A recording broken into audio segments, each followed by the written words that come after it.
punished for overperforming, so I did the bare minimum before leaving. I worked remotely for an auto parts company for almost 4 years, finally getting a promotion after the company merged with another. But even though I performed my duties better than the others in my department, I was effectively punished for being so good. I started working for a company founded in my area that had a reach around the world for classic auto parts. Sure, we had supplier issues, shipping delays, you name it.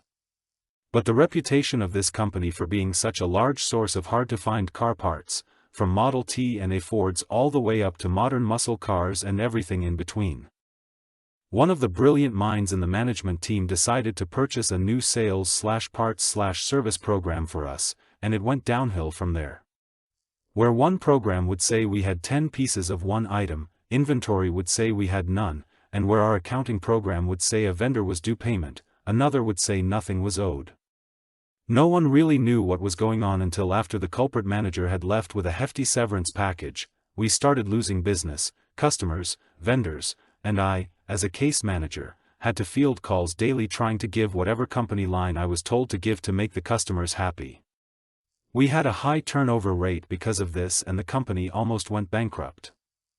Enter Big Auto Parts, name changed for reasons, and BAP came in with promises to fix everything. They did, for the most part.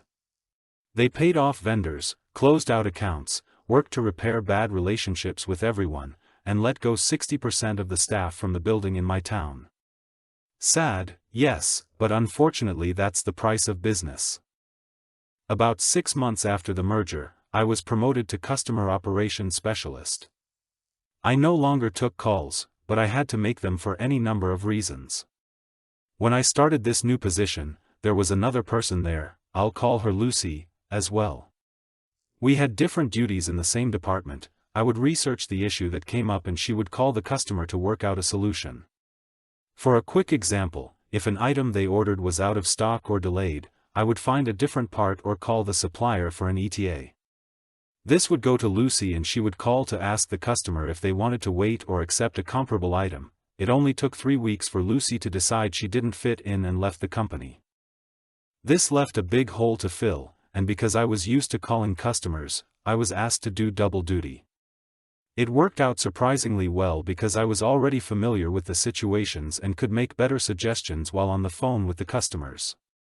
My supervisor did recognize my success and put me in for a small raise, which I did get. I was making good money doing something I really enjoyed. The company started growing, and with it, more work needed to be done by everyone. We had a ticket system that, while not perfect, was adequate. Occasionally there would be a hiccup in the system and hundreds, and sometimes thousands, of irrelevant tickets would come across my desk.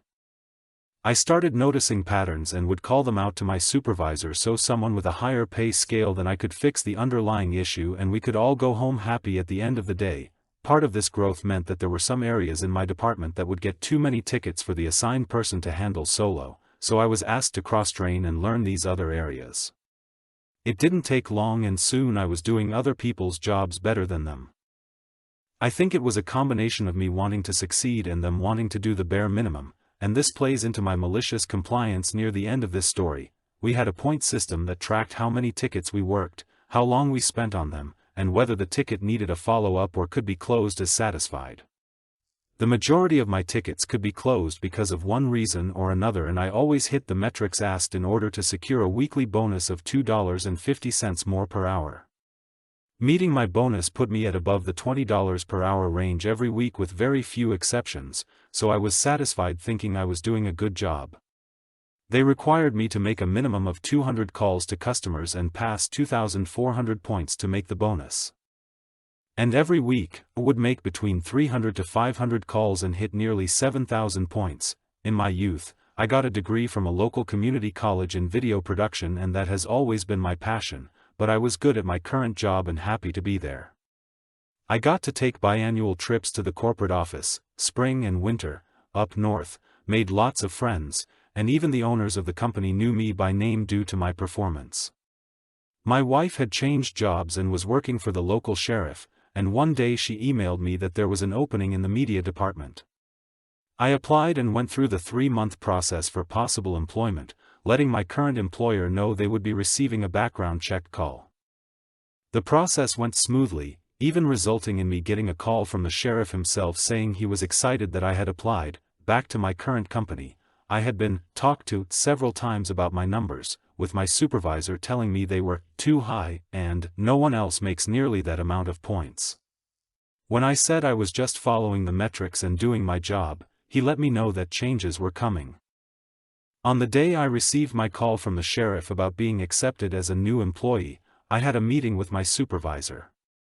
Before I could tell him I was leaving, he announced that a new point system was going to be implemented, and if my current week's numbers were applied to the new schedule, my 7,000 points would only equal 1,800, far below the minimum for the bonus. When I mentioned this was essentially punishing good performance, he said, "Well, that's what the company wants to do." As I said earlier, the bonus put me above the $20 per hour line. My new job was going to start me above what I was making with the bonus, which made my decision to hand in my 2 weeks' notice right then and there so much easier.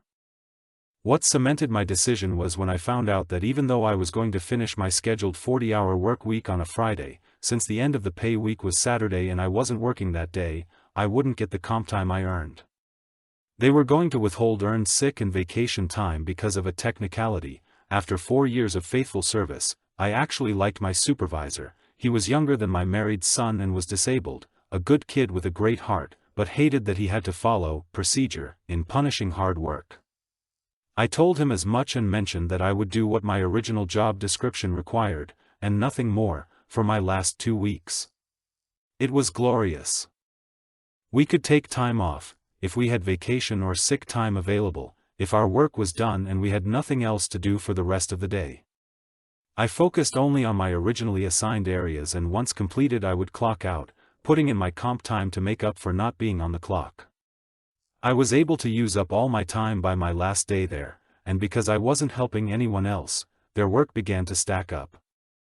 Not that I was doing it to punish any of the friends I made at that company, but simply to get the point across. I could still see every ticket menu in all the areas where I had access, and their numbers began to climb out of control.